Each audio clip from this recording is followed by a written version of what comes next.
एवढा UI तरी पण चांगलाच आहे. आपण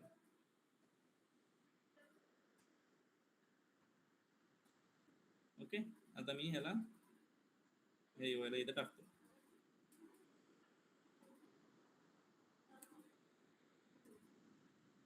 आता इथं काय घेतलंय, ACC नेम आहे ना आपलं. ACC नेम नाही, हे आपलं ऑपॉर्च्युनिटी नेम आहे. Opportunity stage name expected revenue आणि डिप्लॉय.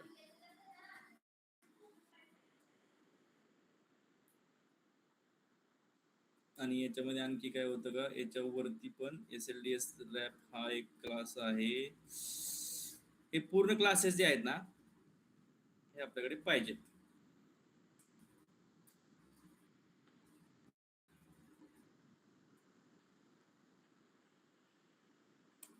लेट्स सी कसं दिसतंय UI.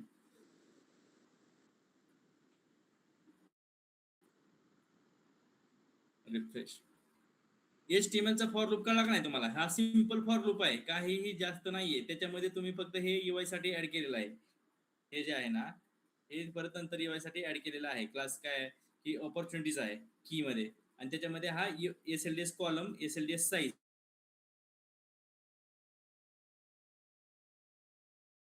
One out of one, म्हणजे हा 1 of 1 म्हणजे जी आपली पूर्ण स्क्रीन आहे. म्हणजे हा LWC जो कॉम्पोनंट आहे ना, 1 of 1 म्हणजे काय, ह्याच्यामध्ये स्प्लिट नाही होणार, 2 कॉलम नाही होणार, एकच होणार. जर 1 of 2 केलं तर मग काय होणार, इकडे कॉलम इकडे कॉलम असं होणार. ठीक आहे. आता SLDS बॉक्स स्मॉल येणार. ठीक आहे, SLDS बॉक्स तर आपण दिलाय. SLDS text heading. हेडिंग म्हणजे काय की ऑपॉर्च्युनिटीचं जे नाव आहे ते हे होणार, बोल्ड मध्ये येणार. ओके. आता हे स्ट्रॉंग केले, हे P टॅग मध्ये स्टेज आहे ना, हे स्टेज हे बोल्ड मध्ये येणार, आणि हे ऑपॉर्च्युनिटीचं स्टेज नेम जी ऍक्च्युअल व्हॅल्यू असणार ती स्मॉल मध्ये येणार. ठीक आहे. तर तुम्हाला लक्षात ठेवण्यासारखं काय, जे मेन मी न काही करता जे शिकवलं होतं तुम्हाला, हे एवढंच. हा जो आहे ना मेन कोर सिंटॅक्स काय आपला, की हा जर ऑपॉर्च्युनिटीज असतील तर हा फॉर लूप लावायचा, एवढाच फॉर लूप लावायचा आहे. तुमच्या ऑपॉर्च्युनिटी सर्च होणार आहे. ह्या फेच ऑपॉर्च्युनिटी मध्ये जेवढे जेवढे ऑपॉर्च्युनिटी आल्या ते 1 by 1 रेंडर होणार. ठीक आहे.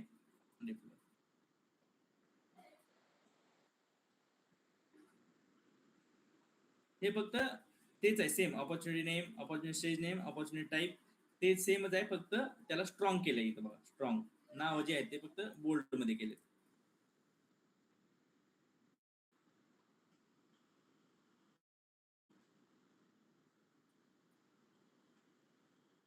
आता मी एज सर्च करतो, EDG, बघा कसं दिसतंय.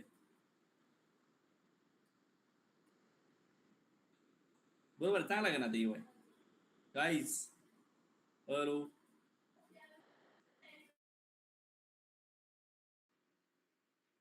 सपोज जर इथं 25, हॅलो 30 हॅलो. किंवा 40 रेकॉर्ड जर आला असतं क्वेरी करून. हॅलो.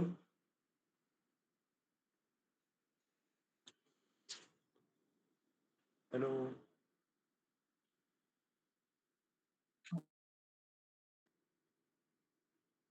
आय थिंक सरांचा येत नवनाथ, नसेल हॅलो. मला. हा, येतोय. मी काय म्हणतोय, जर येतोय ना? इथं हा सपोज जर इथं एक 15, 20, 25 जर रेकॉर्ड असतं, तर UI आपला म्हणजे असं झालं असतं, म्हणजे नेक्स्ट पेज किंवा हे करू शकतो का आपण याला इथंच करायचं म्हटलं तरी 1, 2, आता 3, 4. इथं नॅव्हिगेशन बार, तो आपला हे बार असतो, काय म्हणतात त्याला, स्क्रोल बार लावू शकतो. इथं स्क्रोल. स्क्रोल बार लावू ओके. शकतो. तुम्हाला जे पाहिजे ते तुम्ही सर्च करा, तुम्हाला ते ऑटोमॅटिक भेटणार. आता एवढं सगळं एवढ्या लिमिटेड ह्याच्यामध्ये आपण कव्हर नाही करू शकत की स्क्रोल बार पण पाहिजे, हे पण पाहिजे. तुम्हाला जसं पाहिजे, आता हे सिंपल, मला फक्त तुम्हाला एक वर्किंग मॉडेल दाखवायचं होतं की तुम्हाला ओके. वायर मेथड कसं कॉल करू शकता.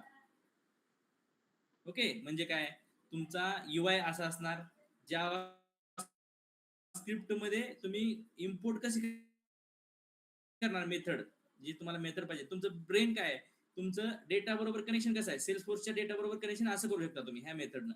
आणि UI रेकॉर्ड्स आहेत ते घ्या, आणि UI मध्ये तुम्हाला जसं पाहिजे तसं दाखवा. आता बघा, आता जर समजा तुम्हाला कंडिशन असेल की अशाच ऑपॉर्च्युनिटी शो करा ज्याचे annual expected revenue greater than 7 lakh आहे, तर तुम्ही तुम्ही डायरेक्ट इथं करू शकता, कंडिशन लावू शकता. तुम्ही काहीही लॉजिक तुम्ही इम्प्लिमेंट करू शकता. एपेक्स मध्ये पण करू शकता, जावास्क्रिप्ट मध्ये पण करू शकता आणि UI मध्ये पण तुम्हाला जसं पाहिजे तसं तुम्ही दाखवू शकता. ठीक आहे. आता हे झालं wire method.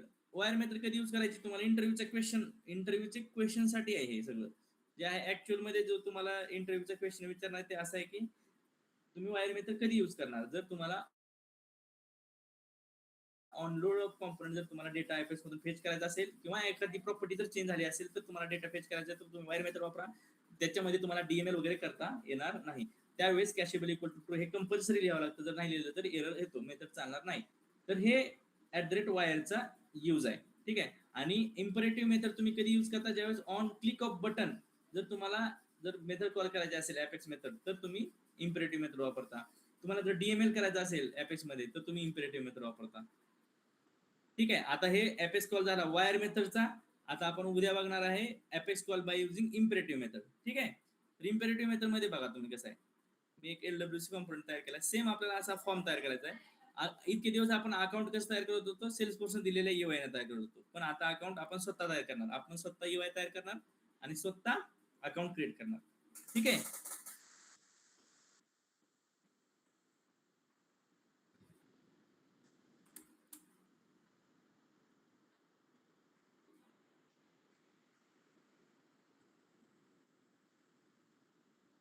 Okay guys.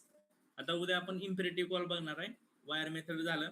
Imperative call मध्ये आपण अकाउंट क्रिएट करणार. अकाउंट क्रिएट केल्यानंतर त्याच्या रिलेटेड कॉन्टॅक्ट क्रिएट करणार. म्हणजे काय होतंय? Child parent to child communication आणि चाइल्ड टू पॅरेंट कम्युनिकेशन पण आपलं कव्हर होणार. आणि त्याच्यामध्येच आपण नोटिफिकेशन आपल्याला जे नोटिफिकेशन देतो आपण इथं बघा हे वरती सेव्ह बटन क्लिक केलं हे जे नोटिफिकेशन येत आहे हे पण कव्हर होणार. आणि याच्यानंतर सेव्ह बटन दाबल्यानंतर आपल्याला डायरेक्ट हे जे अकाउंट क्रिएट झालेलं आहे हे अकाउंट कुठे क्रिएट झालेलं आहे? इथं क्रिएट झालेलं आहे. हे याच्या रेकॉर्ड पेज वरती पण नॅव्हिगेट झालं पाहिजे ऑटोमॅटिकली. इथपर्यंत पोहोचलो पाहिजे आपण डायरेक्ट ऑटोमॅटिक इथे रिडायरेक्ट झालं पाहिजे. ह्या पेज वरती आलं पाहिजे. ठीक आहे. तर हे आपल्याला शिकायचंय. म्हणजे काय कम्प्लीट होणार आपलं? आपलं टार्गेट काय आहे की आपल्याला रेकॉर्ड क्रिएट करण्यासाठी UI द्यायचा आहे. त्यानंतर अकाउंट क्रिएट झाल्यानंतर त्याच्या रिलेटेड चाइल्ड कॉन्टॅक्ट क्रिएट करायचा आहे आणि ते रेकॉर्ड सेव्ह झाल्यानंतर आपल्याला शो मेसेज करायचा आहे. मेसेज शो करायचा युजरला की रेकॉर्ड सेव्ह सक्सेसफुली. आणि ते रेकॉर्ड सक्सेसफुली सेव्ह झाल्यानंतर ते जे क्रिएट झालेले रेकॉर्ड आहे त्या रेकॉर्डच्या रेकॉर्ड पेज वरती पोहोचायचं आपल्याला. रिडायरेक्ट करायचं. म्हणजे कुठून? आपण इथून ह्या पेज वरून रिडायरेक्ट होणार जिथं रेकॉर्ड क्रिएट झालंय ह्या रेकॉर्ड वरती रिडायरेक्ट होणार. हे आपलं टार्गेट आहे. ओके. लक्षात ठेवा. काय करायचं आपल्याला?